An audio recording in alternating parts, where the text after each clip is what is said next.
The woman on the phone asked me to confirm a name. Not Jess's name, mine. "And you're the emergency contact," she said. Not a question. She was reading it off a form. I could hear paper, and the clack of a keyboard, and the particular flatness of someone who has said this sentence 400 times before lunch. "Yeah," I said, "that's me." I was standing in my kitchen. The kettle was halfway to boiling and I'd forgotten about it, which is the kind of thing I do when something quietly tips sideways. There was a grading stack on the counter, 26 essays about whether the New Deal worked. I teach history. I'd been about to mark them when the phone went off with a number I didn't know. "My name is Will. I'm 34. I've spent the last 12 years being best friends with Jess, and in all that time I had never once seen the inside of her medical paperwork, and now a stranger was reading me my own name off it, like it was the most ordinary fact in the world." "Great," the woman said. "So she's scheduled for the rotator cuff repair Thursday morning, 7 a.m. arrival. Someone needs to drive her. Someone needs to be here when she wakes up, and she'll need help at home for a week or two. Will that be you?" I said yes before I'd thought about any of it. That's the thing nobody tells you about being someone's person for 12 years. You stop deciding. You just answer. The yes was already out of my mouth and standing in the room before I'd run a single calculation about my classes, my apartment, my Thursday. Then I hung up and stood there. The kettle started screaming, and I turned it off. Let me tell you about the friendship, because you have to understand the friendship before any of the rest of it makes sense. 12 years. We met at a mutual friend's birthday thing, where neither of us knew anyone except the friend, and we ended up on a balcony talking about a documentary we'd both seen and both hated for the exact same reasons. By the end of the night, we had each other's numbers. By the end of the month, we had a standing Sunday thing. By the end of the year, we were the kind of friends where you don't knock. She's seen me at my worst. The bad breakup at 26, where I slept on her couch for a week and she pretended not to notice I wasn't sleeping. The semester I almost quit teaching. The funerals, 2 of them, where she stood next to me in a borrowed black coat and held my arm and said nothing, which was exactly right. She knows the exact face I make before I lie, and she's never once let me get away with it. And I know hers.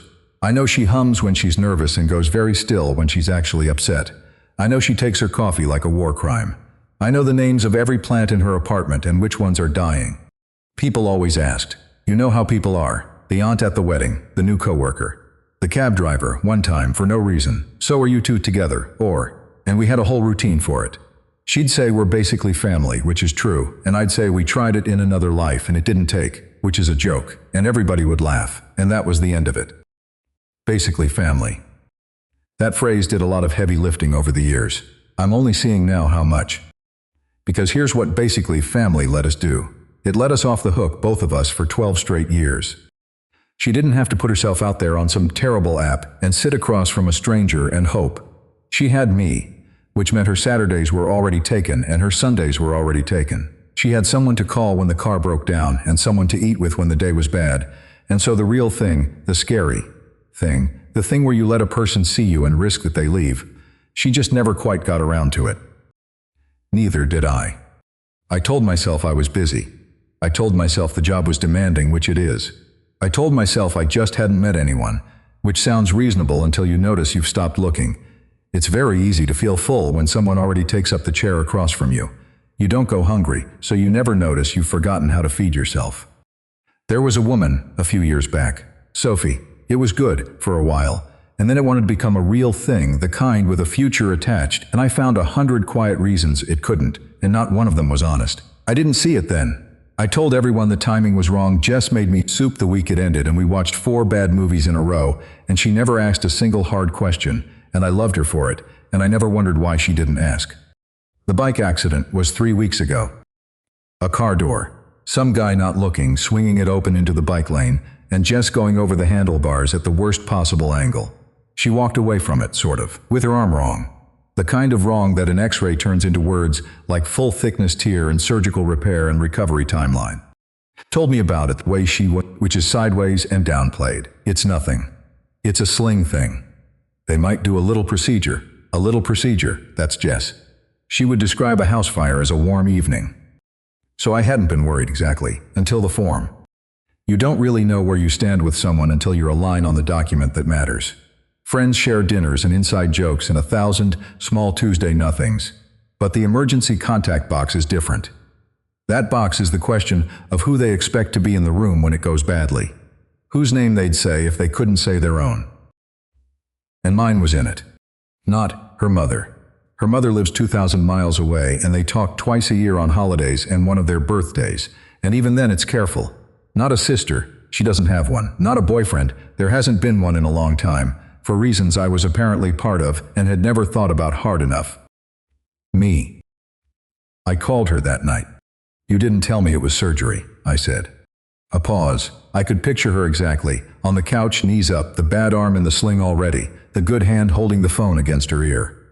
I told you it was a procedure. Jess.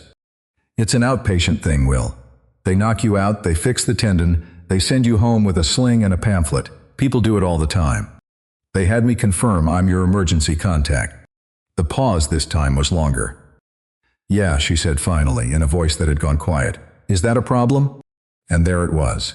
That little crack in her voice, the one she'd never let most people hear. The bravado dropping for half a second, and underneath it, just a person who didn't want to ask for help and was about to have to anyway.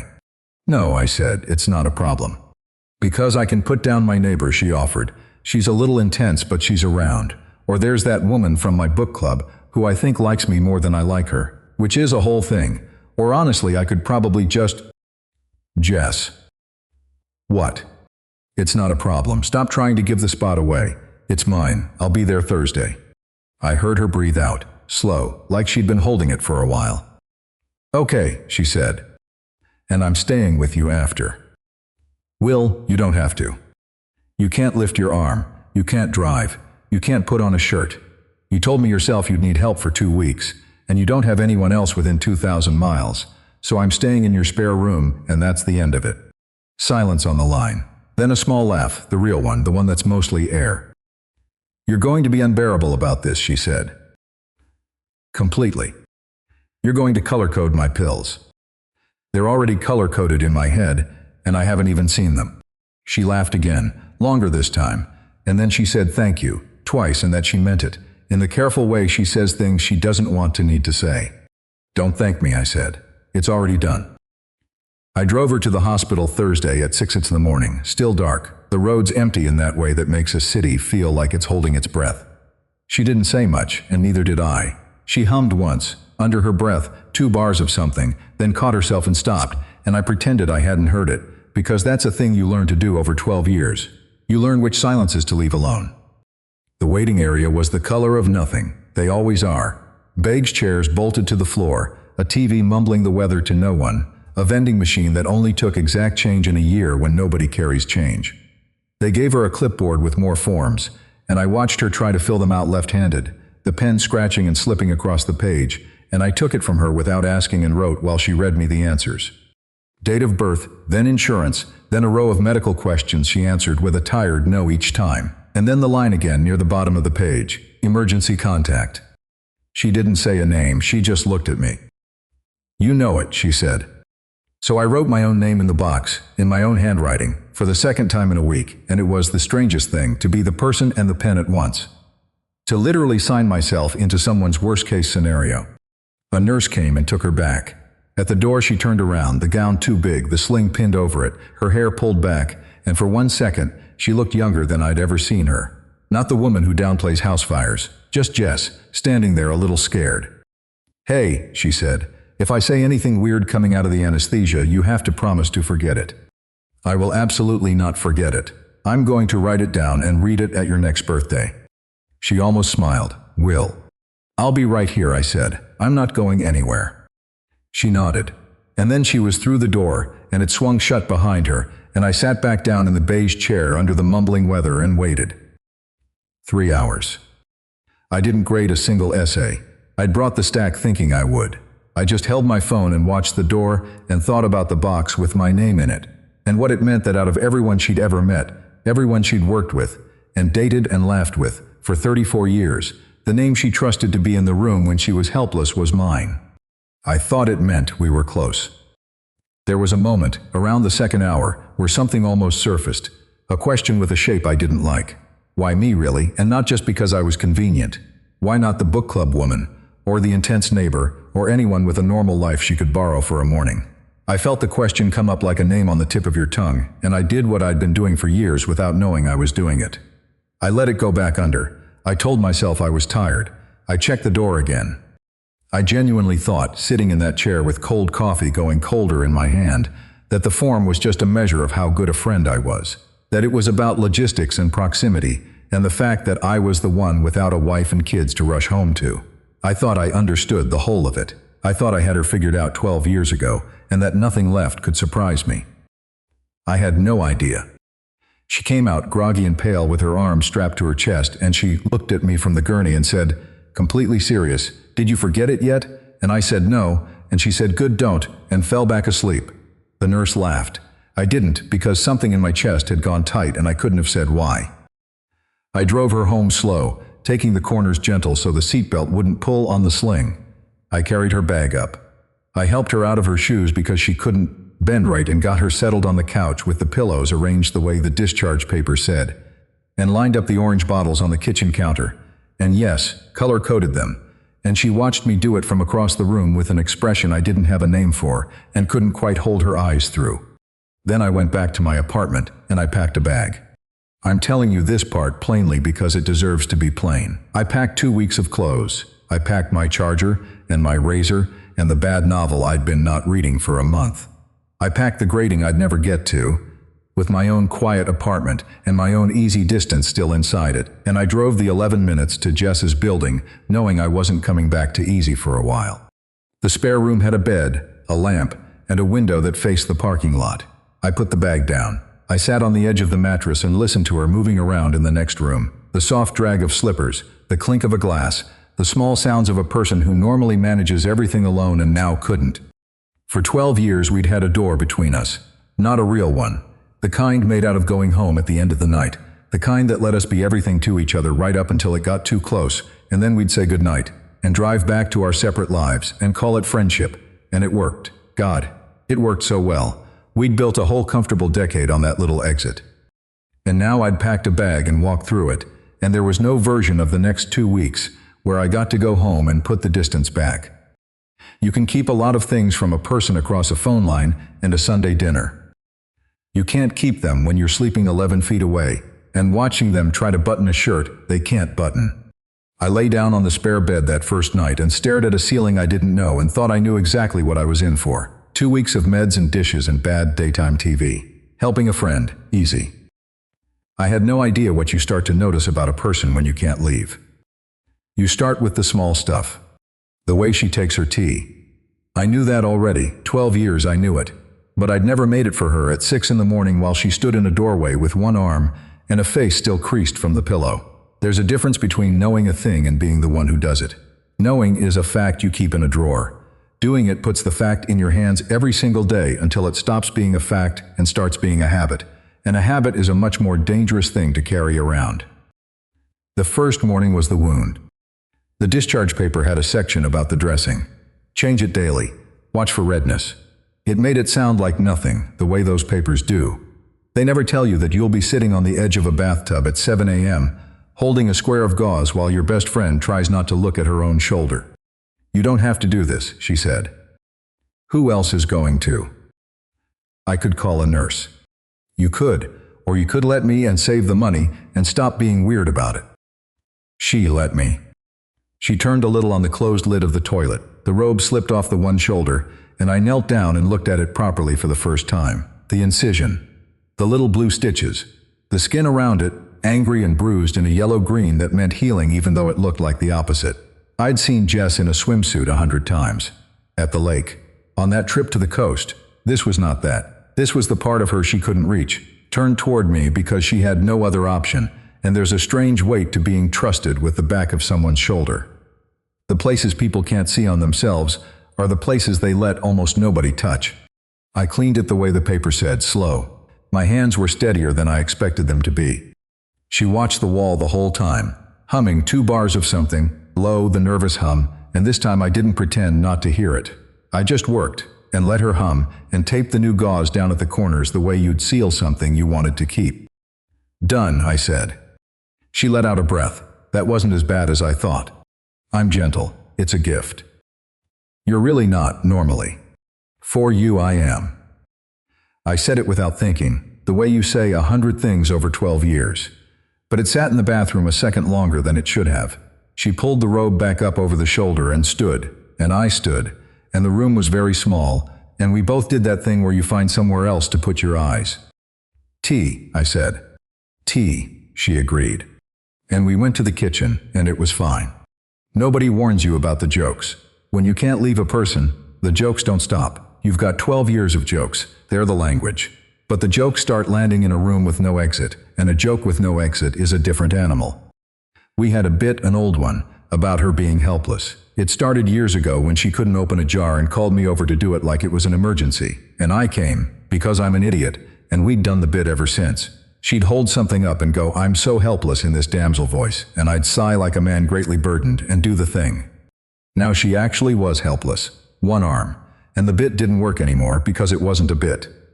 The second day she held up a water bottle she couldn't open and started the voice, "I'm so help," and then the words just ran out of her, and she looked down at the bottle and then back up at me with no joke left in her face at all.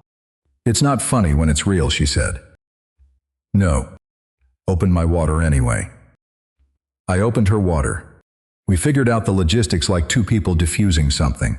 She couldn't sleep flat, so the couch became the bed, propped up on 3 pillows with the sling strapped on. I took the spare room. There was a wall between us and not much else. I learned the sounds of her not sleeping, the shift of weight, the quiet sigh when the shoulder caught wrong. Twice that first week, I heard it at 3 in the morning and lay there in the dark deciding whether to go check, and twice I didn't, because going to check at 3 a.m. is a sentence you can't unsay. Cooking I could do. Cooking gave my hands somewhere to be. I made the things she likes, the pasta with too much garlic, the soup. I'm not a good cook, but I'm a determined one, and there's a kind of caring that only knows how to come out as food. So I fed her. I'd put the bowl down in front of her on the couch and cut things up small so she could manage them one-handed without making a thing of it, and she let me, and she stopped saying, "Thank you" every time, which was its own kind of progress. You only stop thanking someone when you've decided to let them all the way in. The meds were a schedule, and I am a man who loves a schedule. I had them lined up on the counter exactly like I'd promised. The anti-inflammatory with food. The other one every 6 hours, set as alarms on my phone, and when the alarm went off, she'd hold out her good hand without looking up from the TV, and I'd drop the pill into her palm like we'd been doing it our whole lives. We had a rhythm to it by day 4. The alarm, then the open hand, then the pill, then the water, and the small nod. It scared me a little how fast we found the rhythm, how easy it was to slot into being a unit. Like the shape was already cut, and we'd just never set ourselves into it before. And the touching. I have to be honest about the touching, because that's where it got complicated. It was all necessary. None of it was anything. I had to steady her getting off the couch, a hand under the good arm. I had to help her with the sling straps, my fingers at the back of her neck working the buckle while she held still and breathed. I had to brush her hair back once when it fell across the wound and she couldn't move it herself. And I tucked it behind her ear, and my hand was at her jaw for half a second too long, and I took it back too fast, and we both pretended that was normal too. 12 years and I'd touched Jess plenty. Hugs. The arm grab when something's funny. The hand on the shoulder at the funerals. But that was touching across the door. And a hand on a neck at 9 at night when she smells like the same shampoo she's used for a decade is not the same as a hug. Goodbye in a parking lot. The first one is goodbye. The second one is good night, and good night is a whole different country. I noticed, that's the word for it, I started noticing. I noticed she has a freckle just under her left ear. 12 years and I'd never seen it because I'd never had a reason to be that close for that long. I noticed she bites the inside of her cheek when she's concentrating. I noticed the exact sound she makes settling into the pillows, half a sigh and half a word, and I noticed I'd started listening for it before I'd even decided to. You can't unnotice a thing. That's the whole problem. Once you've seen the freckle, you can't make yourself not know it's there. My brother called on the 5th day. Danny, younger by 4 years and getting married in 3 weeks, and I'm the best man, which means my phone had been a steady drip of wedding logistics for 2 months. Seating charts, the suit fitting I kept rescheduling, the speech I hadn't started. "You ghosting me," he said, instead of hello. I needed an answer on the boutonnieres yesterday. "I don't know what a boutonniere is, Danny." "It's the flower, the little flower on the jacket." "Then put a little flower on the jacket. You don't need me for the flower. I need you for all of it. That's the entire job of a best man." A pause. Where even are you? You sound weird. There's an echo. I'm at Jess's. I'm staying here a couple weeks. She had surgery. She can't manage on her own. The pause this time was a different kind of pause. I knew it before he said anything. I've known Danny his whole life. I could hear him deciding to start. You're living with Jess. I'm staying in her spare room. She has a torn rotator cuff. Huh. Don't. I didn't say anything. You said uh-huh. I know what your uh-huh means. He laughed, the easy laugh, the one he's always had, the one I never quite learned. Danny took every risk I didn't. He asked out the girl across the lecture hall the day he met her, and that's Maria, and that's the wedding. He moved cities for a job with no safety net, and it worked out. He says what he means at the exact moment he means it, which is a thing I watch him do the way you watch someone do a backflip. I understand the mechanics of it. I just can't make my own body leave the ground. I'm only saying, Danny said, that you've been Jess's whatever you are for 12 years, and now you're playing house and you're going to call it nothing, and I'm going to listen to you call it nothing, like I have for 12 years. It's not nothing. She's hurt. I'm helping. That's not what I mean, and you know it.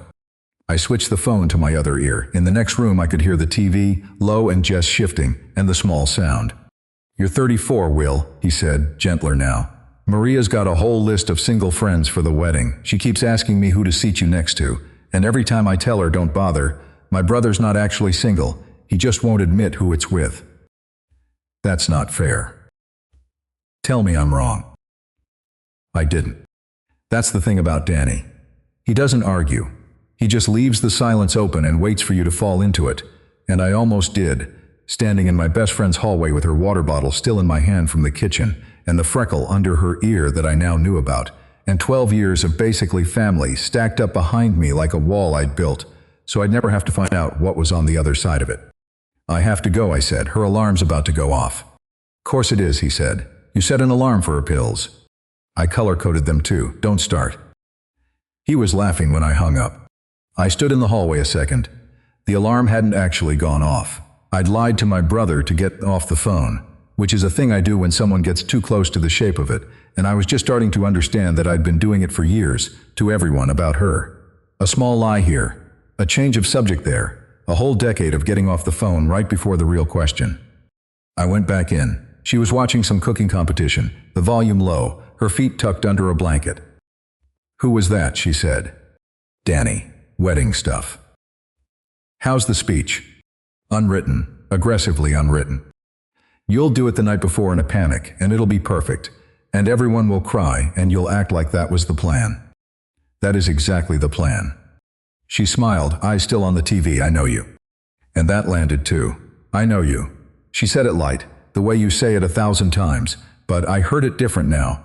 The way I was hearing everything different, and I had to go do something in the kitchen that didn't need doing. It came to a point on the 8th night. She'd been good all day, but the evenings were when the shoulder got tired and the brave face slipped. I'd made the pasta we'd eaten on the couch with a movie neither of us was watching. And, around 10, she tried to get up to go to the bathroom and the angle was wrong, and she made a small sound, a real one, and sat back down hard and pressed her lips together. Hey, I said, easy.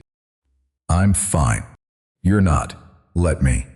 I came around the couch and put a hand under her good arm to lift her, and she came up too fast and lost her balance for a second, and I caught her. Both hands, one at her waist, one at her back, and she caught the front of my shirt with her good hand to steady herself, and then we were just standing there. Closer than we'd ever stood. Her face was right there. I could see the freckle. I could see she'd stopped breathing for a second, the same as me.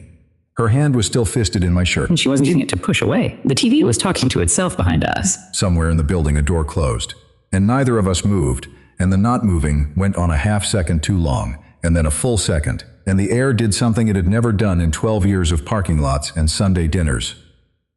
It went thin, like the whole apartment had leaned in to listen. Jess, I said. She looked up at me. Her eyes went over my face like she was reading something she'd somehow never read before. Her mouth opened. She started to say a word, just the front of it, a soft sound that could have been my name, or could have been the start of something neither of us could ever take back. Will I, she said.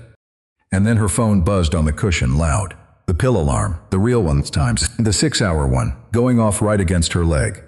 We both jerked at it like it was a fire alarm. She let go of my shirt. I let go of her waist. The moment fell apart in our hands and we let it, because letting it was easier than the other thing.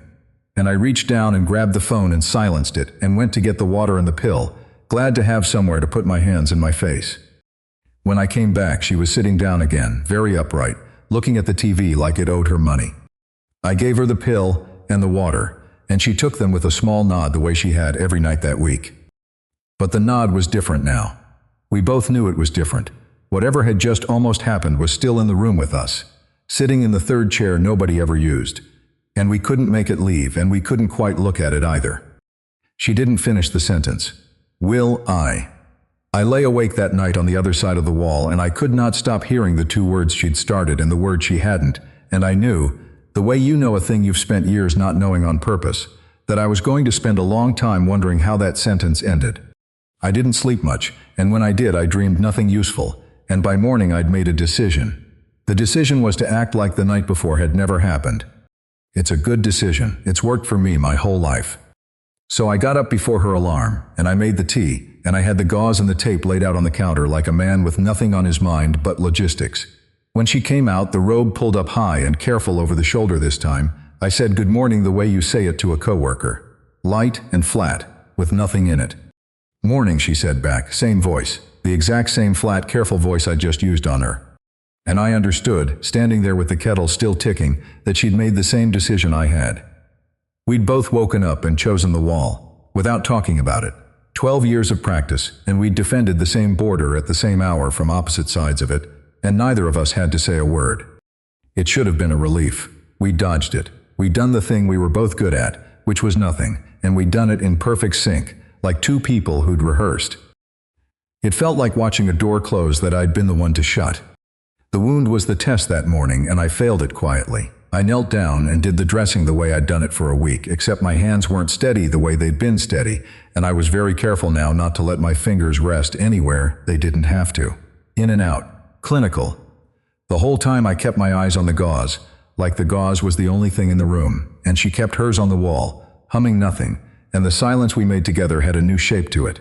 It wasn't the easy silence of two people who don't need to talk. It was the held silence of two people being very, very careful, which is the loudest silence there is. You can hear a held silence from across a room. It has a pressure to it. We sat in it like it was weather. Looks good, I said. The redness is down. Good. You're healing fast. Good, she said again, and there was under that word I didn't reach for, because reaching for it was the one thing I'd decided not to do. I decided it at 4 a.m, staring at her ceiling, which is not the ceiling I'd have picked to stare at, and I was sticking to it. We were polite to each other for 3 days. That's the part nobody tells you about an almost. Everyone thinks the dangerous moment is the moment itself, the held look, the half-said word, the hand that doesn't let go. The dangerous part is the days after, when you both pull back so hard and so politely that the politeness becomes its own confession. You can't fake nothing with somebody who's known you 12 years. The nothing comes out wrong. It comes out stiff. It comes out sounding exactly like a thing being hidden. We started saying please and thank you again, the full versions, the careful ones we dropped weeks ago, and every please was a little brick going back into a wall we'd both half knocked down without meaning to. She started doing more for herself.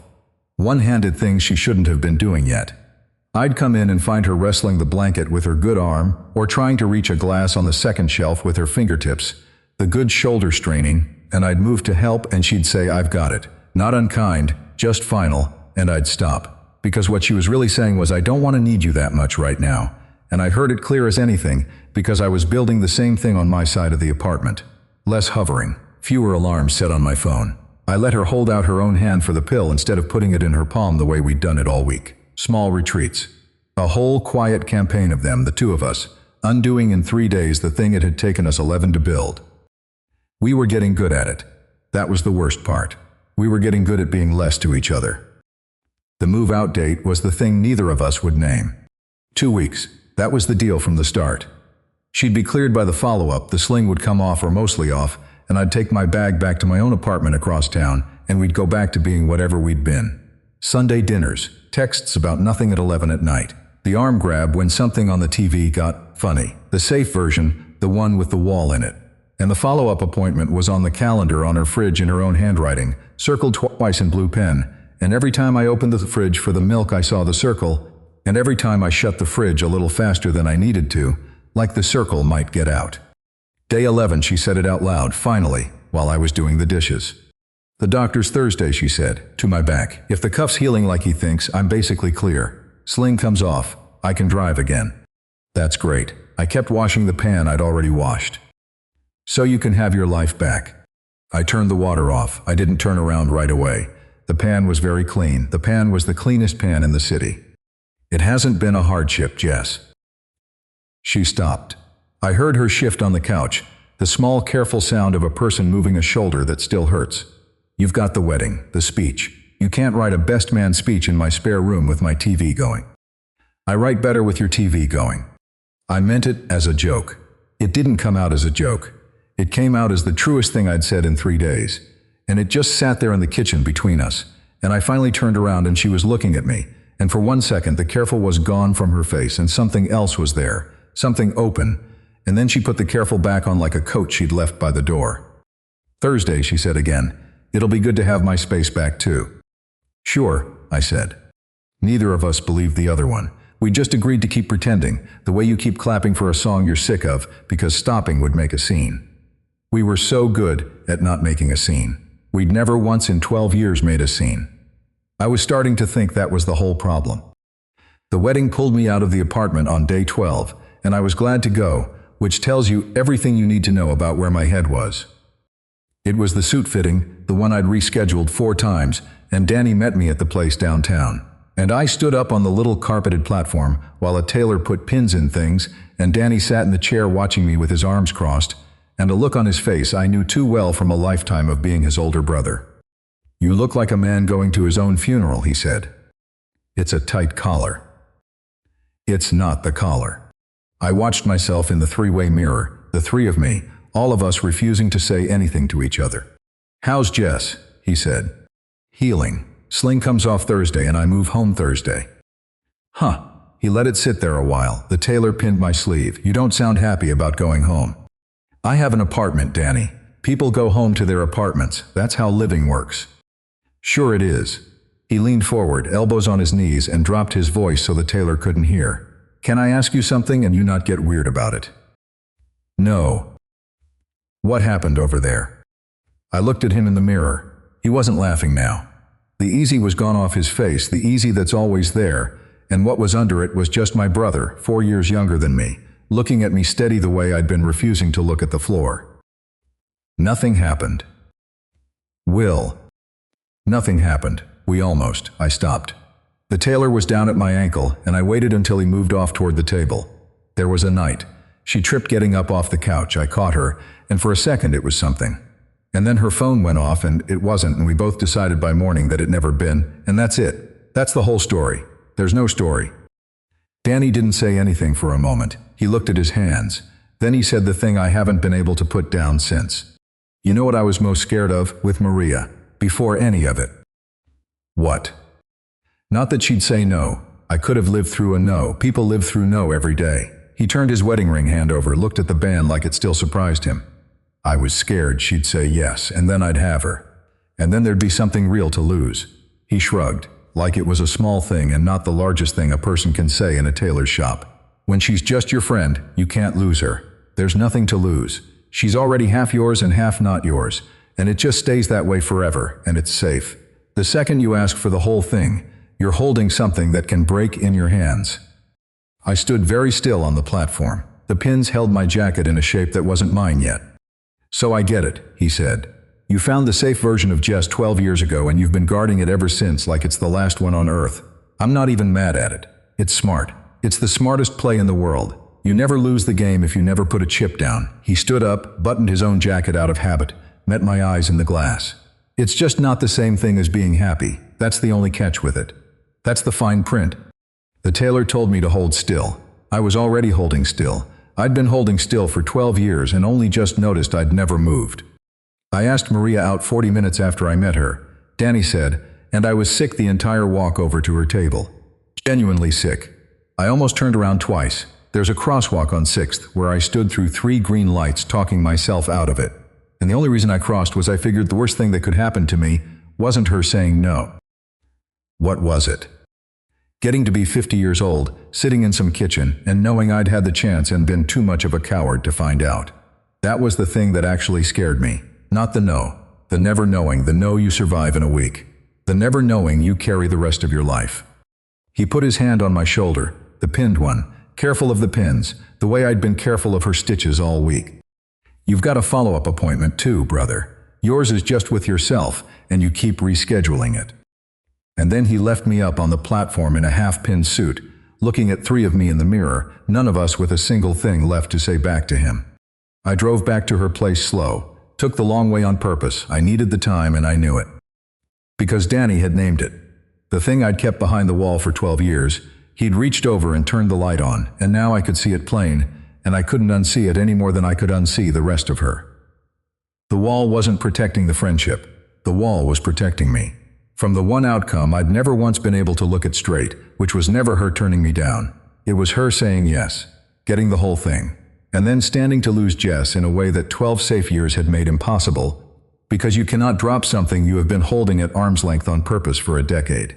I'd kept her at arm's length the whole time, every Sunday, every text, so that I'd never have to learn what dropping her would feel like. I'd called it being a good friend. It was just being afraid in a shape that looked respectable. I sat in the car outside her building for a while, with the engine off and the heat ticking as it cooled. Tuesday. Day 12. The sling came off Thursday. I moved out Thursday. And after Thursday, the door closed and the wall back to its full height, and we went back to Sunday dinners and the safe, careful, half-a-thing version of the 2 of us that I had built with my own hands and called friendship, the version that had kept me from being lonely and kept me from being happy at the exact same time. For 12 years. And would go on doing both of those things for the next 12 if I let it walk out that door Thursday morning. I thought about Danny sick on a sidewalk through 3 green lights, not turning around. I thought about Jess upstairs, healing fast, getting good at needing me less, practicing it like a skill. I thought about the word she didn't finish. I'd spent 3 whole days deciding I'd never know how that sentence ended, and 3 days had been just long enough to teach me that the not knowing wasn't safe at all. The not knowing was only a slower way of losing her. The wall didn't keep her. The wall just guaranteed that whatever the 2 of us were, I would go to my grave never finding out if it could have been the whole thing. I went up the stairs. She was on the couch where she always was, the TV low, the blanket over her feet, the sling loose around the arm that was almost ready to be free of it. She looked up when I came in, and there must have been something on my face, because the careful look she'd worn for 3 solid days flickered, and underneath it I saw the thing I'd been too scared to look at since the night she caught the front of my shirt and didn't let go. "You're back early," she said. "Yeah." "How was the fitting?" I set my keys down on the counter. I didn't sit. My heart was doing the thing Danny described, the walking to Maria thing, the sick thing, the 3 green lights thing, and for once in my whole careful life I didn't try to make it stop. "Jess," I said, "I have to tell you something. And I need you to let me get all the way through it before you say anything, because if you stop me partway, I'm going to use it as an excuse to never start again. I know me, I'll get off the phone.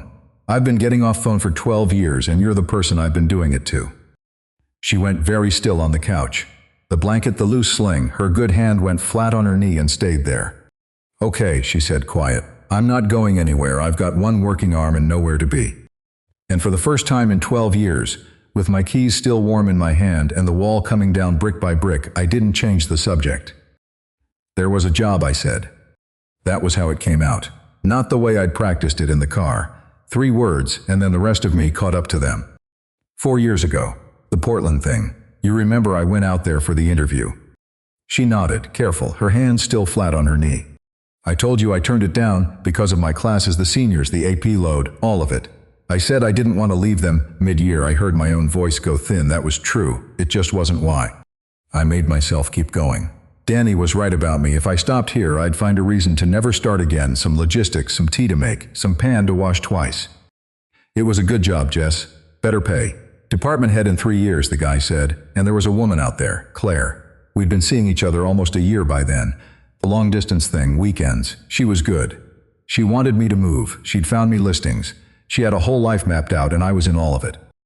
Jess didn't move. The TV murmured something neither of us was hearing. And I sat in that hotel room the night before I flew home, and I had the offer letter on the desk, and I tried to picture it. The new city, the new job, her. And every single time I tried to picture being happy out there, the picture had a hole in it, and the hole was you. The word landed in the room and just stayed there. I didn't even let myself say it like that, not even to myself. I told myself it was the timing. I told Claire it wasn't the right move. And she cried, and she asked me if there was someone else, and I said no. I swallowed, and I wasn't lying exactly. There was just you, who I'd already decided wasn't a someone, who I'd filed under friend 12 years ago and never reopened the file, because reopening it meant admitting I'd built my whole life inside a 100-mile radius of a person I'd never had the guts to ask out. She made a small sound, no word in it, just air pushed out. I let her go. I let the job go. I came back here, and I had Sunday dinner with you that week, and you told me I made the right call about Portland, and I agreed with you, and I sat at your table and I had no idea I'd just turned my entire life down to keep sitting at it. My eyes were doing something I didn't have a plan for. So, that's the thing. That's what I've never told you. I didn't stay for the kids. I stayed for you. I've been staying for you for 12 years and calling it everything else. Then I stopped. I'd gotten all the way through it, the way I asked her to let me, and now there was nothing left in my hands and nowhere to put them. So I just stood there by her counter, keys cold now, waiting. For a long time she didn't say anything. She looked down at the blanket. Her jaw was working, the small muscle going at the corner of it, the way it did when she was holding a thing very carefully so it wouldn't spill. I'd watched her do it 100 times. I'd just never been the reason for it. "You want to know why you're my emergency contact," she said. It wasn't the answer I was braced for. I didn't say anything. "You think it's the old joke." She wasn't looking at me yet. The thing we used to say, me and you against the paperwork. Two people with no one official, so we made each other official. Ha ha. Her voice wasn't doing ha ha. "That's what you think it is. That's what I let you think it is." "Jess, let me get through it." A small, wet laugh. "You're not the only one who gets off the phone." I shut up. "When they handed me that form," she said, "in the office before the surgery, and the woman asked me who my person was, the one they call if some spot goes wrong on the table." She finally lifted her eyes. They were bright. I didn't think about it for 1 second. I wrote your name before she finished the sentence, and then I sat there in that plastic chair and I thought about why. She pressed her good hand flat against the blanket, like she was steadying herself on it. "It's not because you're the only one I trust to handle a crisis. My sister could handle a crisis. My mother, God help us, would handle a crisis like a general. It's not about competent." She took a breath.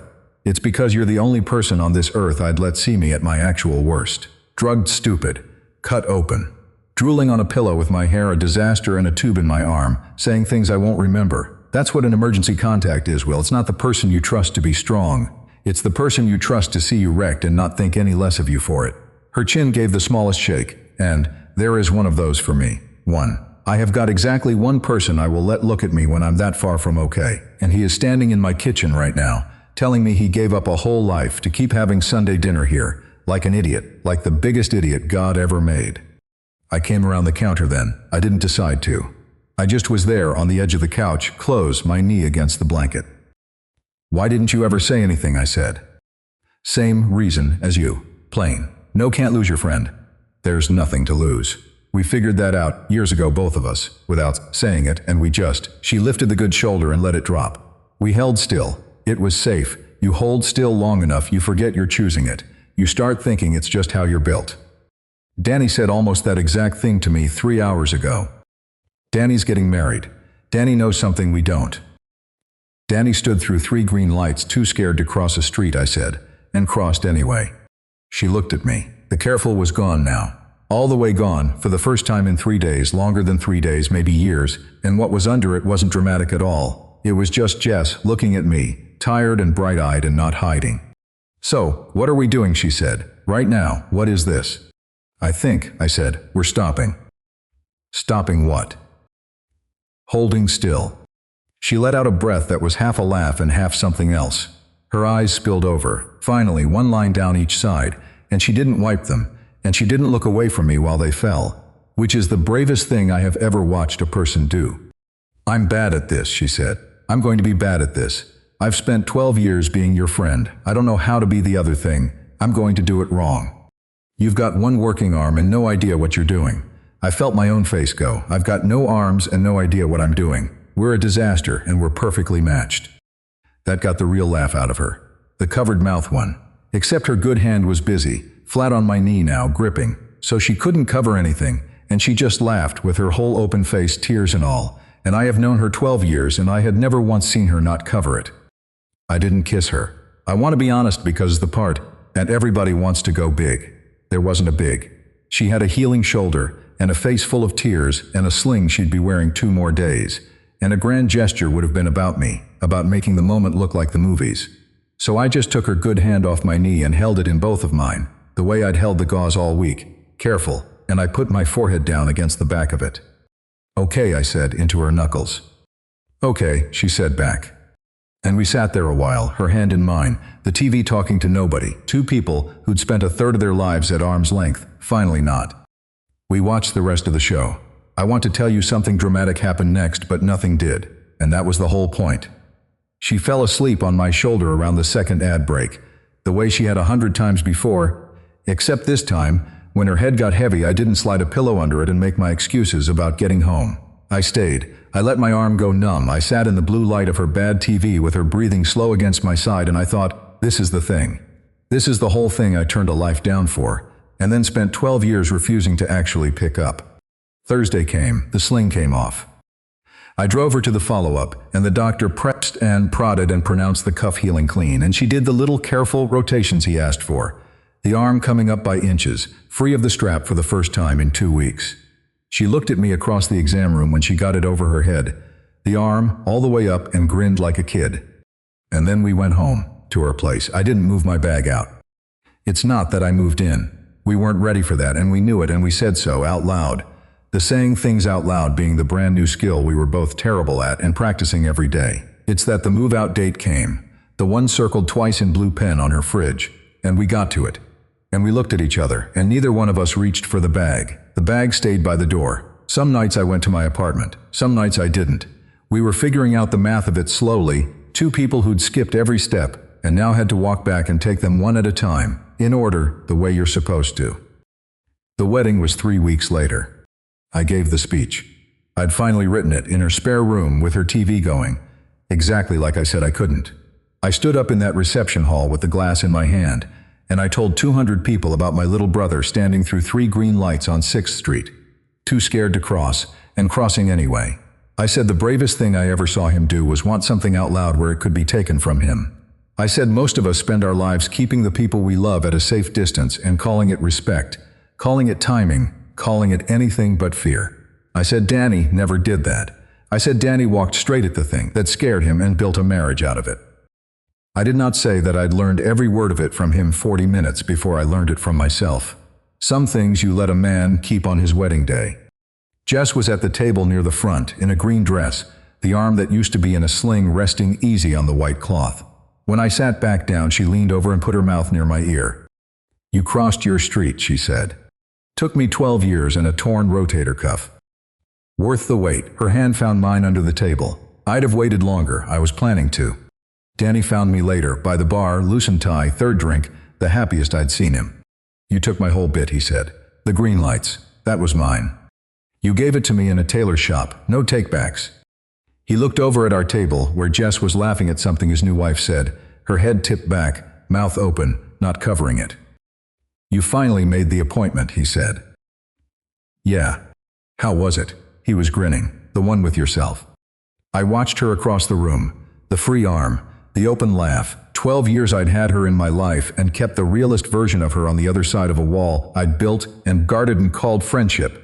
Because a friend you cannot lose and a girlfriend you can, and I'd picked safe over true every single Sunday without once admitting that was the trade I was making. Terrifying, I told him. Best thing I ever did. I've thought about it a lot since, the difference between the 2 of us before and the 2 of us now, because on paper almost nothing changed. Same person, same couch, same bad TV, same Sunday dinners, the same arm grab when something on the screen gets funny. From the outside you'd barely know. But there's a wall down in the middle of it that used to hold the whole thing up, and the strange part, the part I keep turning over, is that the friendship didn't break when the wall came down. It got bigger. It turned out the wall was never holding the friendship up at all. The wall was just holding me back from it. So I know something now that I didn't know 2 weeks before that surgery. Being needed is easy. Anybody can be needed. You make yourself useful, you show up with the gauze and the pills and the tea, you handle the crisis, and people will need you all day long, and you can hide your whole heart behind every helpful thing you do. I'd been doing it for 12 years. Being needed had been my best disguise. Being seen is the hard one.